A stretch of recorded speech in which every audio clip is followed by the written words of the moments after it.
accounting မှာ ledger ဘယ်နှမျိုးရှိရဆိုတာသိဖို့အရေးကြီးပါတယ်အဲ့ဒီ ledger တွေကိုမသိဘဲနဲ့စာရင်းချုပ်လို့မရဘူးနော် computer နဲ့ accounting မှာပဲဖြစ်ဖြစ် manual accounting မှာပဲဖြစ်ဖြစ်အဲ့ဒီ ledger တွေကိုတိတ်ချကိုသိမှရမှာမဟုတ်ရင်စာရင်းပိတ်လို့မရဖြစ်သွားမယ်နော်ကဲကျမနာမည်ဦးလီနာပါစင်ကာပူနိုင်ငံရဲ့ chartered accountant တယောက်ဖြစ်တယ်လို့ ACCA UK ရဲ့ full member တယောက်ဖြစ်ပါတယ်မကြခင်မှာလည်း ACCA online template တွေကိုဖွင့်လှစ်ထားဖို့အစီအစဉ်ရှိရဆိုတဲ့အကြောင်းသတင်းကောင်းပါလိုက်ပါတယ်ကဲအဲ့တော့စလိုက်ရအောင် ledger ဘယ်နှမျိုးရှိတာလဲ ledger က3မျိုးအဓိကရှိပါတယ် general ledger sale ledger နဲ့ purchase ledger လို့ခေါ်ပါတယ် general ledger ကိုတော့ control ledger လို့ခေါ်ပြီးတော့သူကအဓိက major ledger တစ်ခုဖြစ်ပါတယ်အဲ့ဒီ general ledger ထဲမှာဆိုရင်တော့ assets liability equity income expense တွေအားလုံး account type တွေအားလုံးပါဝင်တာ general ledger သူက control account လို့ခေါ်တဲ့စာရင်းတွေအားလုံးကိုအကုန်လုံးကိုပြန်ပြီးတော့ account တစ်ခုစဉ်စီကိုပြန်ပြီးတော့ summary အချင်းချုပ်ပေးထားတဲ့ ledger ချင်းဖြစ်ပါတယ်သူက main control ledger ဖြစ်တဲ့အနှစ်ချုပ်ကိုစုပေါင်းထားတယ်သူကနေပြီးမှ trial guideline ကိုတက်ဆင့်သွားပြီးတော့ financial statement မှာထွက်လာတာပါနောက်ထပ်တစ်ခုကတော့ subsidiary ledger ထဲမှာပါဝင်တဲ့ sale ledger နဲ့ purchase ledger အဲ့တော့နံပါတ်1ဖြစ်တဲ့ sales ledger ဆိုတာက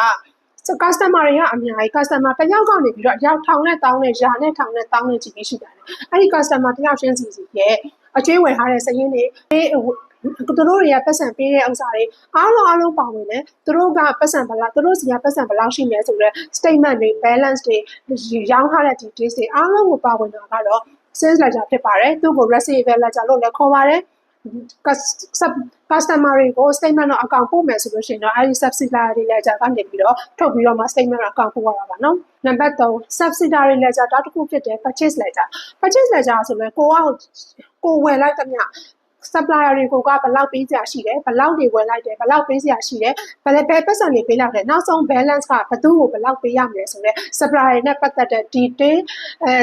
detail record လုပ်ထားတဲ့ဥစ္စာကို sale purchase ledger လို့ခေါ်ပါတယ်supplier ကလည်းတယောက်ကနေပြီးတော့ရာနဲ့ထောင်နဲ့တောင်းနဲ့ကြီးရှိနိုင်တဲ့ကုမ္ပဏီအကြီးသေးပေါ်မူတည်ပြီးတော့အဲ့တော့ supplier တယောက်ချင်းစီကိုကဘယ်လောက်ပေးရမလဲဆိုတာအချိန်နဲ့တပြေးညီသိဖို့လိုတယ်ဒါကြောင့်မို့ subsidiary ledger ဖြစ်တဲ့ purchase ledger ကလည်းရန်ကိုအရေးကြီးတဲ့စိတ်ပိုင်းဖြစ်ပါတယ်အဲ့တော့ ledger 3မျိုးရှိတယ်နော်မှတ်သွားပါဒီကောက်လေးကိုလည်းအပေါင်းလေးနဲ့တဲလေးပေးစိတ်ဝင်စားလုပ်သွားနိုင်ပါတယ်နောက်ထပ်ဗီဒီယိုမှာပြန်ဆုံမယ်